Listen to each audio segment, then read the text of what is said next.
বারবার এই কথাগুলো বলার বোধহয় এই জন্য দরকার যে আমাদের স্মৃতি যেন লুপ্ত না হয়।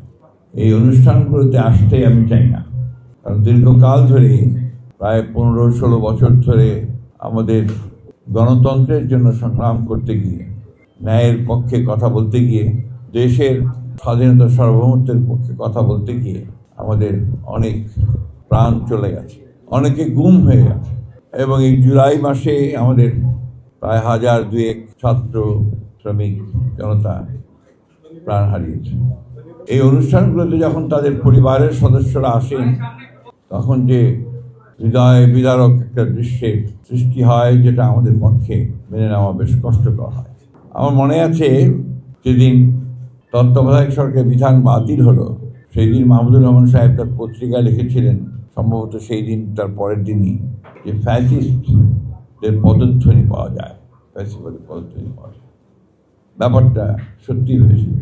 দীর্ঘকাল আওয়ামী লীগের ফ্যাসিবাদ সরকার তাদের নীল নকশাকে সফল করার জন্যে, একদলীয় একটা শাসন ব্যবস্থা চাপিয়ে দেওয়ার জন্যে বাংলাদেশের সমস্ত গণতান্ত্রিক প্রতিষ্ঠানগুলোকে ধ্বংস করে দিয়েছিল। ওটা করতে গিয়ে তারা নির্মম হাতে গণতন্ত্রের পক্ষের শক্তিগুলোকে হত্যা করছিল, বিনষ্ট করে দিচ্ছিল। এটা আমরা সবাই জানি। বারবার এই কথাগুলো বলার বোধহয় এই জন্য দরকার যে আমাদের স্মৃতি যেন লুপ্ত না হয়, আমরা ভুলে না যাই যে তারা আমাদের দেশের, আমাদের গণতন্ত্রের, আমাদের সন্তানের ভবিষ্যতের ক্ষতিটা তারা করেছে। লম্বা সংগ্রাম, লম্বা যুদ্ধ, প্রকৃতপক্ষে আমরা এই সংগ্রাম লড়ছি 1971 সালের পর থেকেই।